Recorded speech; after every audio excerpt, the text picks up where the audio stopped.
Hi everyone, this is Ann Webster, and I'm going to talk to you today about CDD, which is an abbreviation for the Childhood Disintegrative Disorder. This is about the fourth or fifth time that I've done this because I always seem to go over. So I'm hoping that this won't be too brief. So, what is CDD? It is a rare type of pervasive developmental disorder, and I'm just going to read the definition. It is defined by a period of entirely normal, which is important, development before the onset of the disorder, followed by a definitive loss of previously acquired skills in several areas of development over the course of a few months. Now, the onset can begin anywhere from the age of 2 up until the age of 10. So there is a fairly large range as to when the symptoms can start manifesting themselves for the first time. It is very rare, and it is only documented that it affects between 1 to 2 in every 100,000 children. And there is no known cause of this disease so far.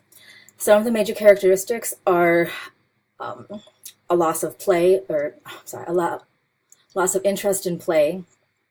They become very sensitive to touch and other sensory inputs. They have a loss of motor skills, which applies to the fact that a vast majority of the children who have this tend to lose self-help skills, which include, going to the bathroom, being able to feed themselves, being able to dress themselves, and these skills tend to be permanent once a loss occurs.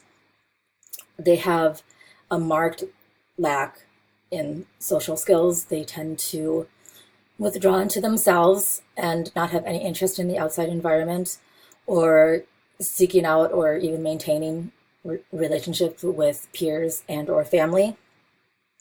And they also lose the ability to communicate non-verbally.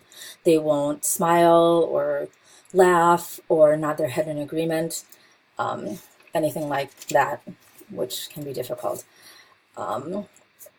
Like the definition said, it shows a severe decline in many different skill areas. I mentioned the aversion to touch, but one of the most noticeable is in the social and emotional development, in which they become very withdrawn and they don't really seek out any kind of companionship.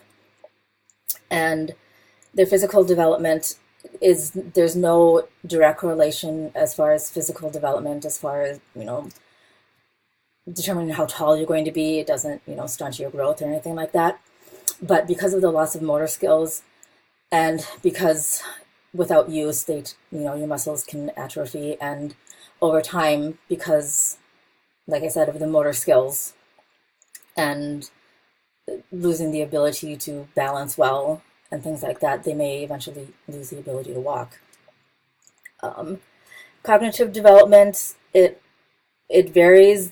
What ends up happening is that the end result is that a child will end up with a diagnosis of having moderate to severe MR, and of course that is permanent. That's going to last for the rest of their lives, which most of the time means that as the child grows into adulthood and for the rest of their lives, they will probably need 24-hour care. Types of services that are available are usually the same types of services that are available to any other child with a disability who needs assistance, such as, occupational therapy, physical therapy, speech pathologists, one-on-one instruction, access to any kind of, technical assistance that they might need.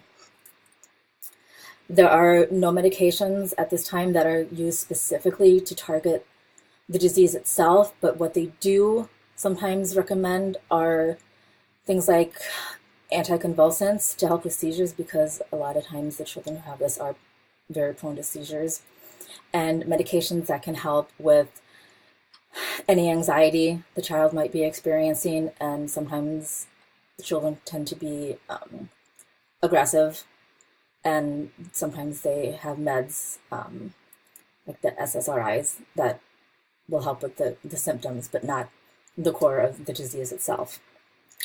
Things to keep in mind when you have a child with CDD in your classroom is that you want to keep distractions to a minimum.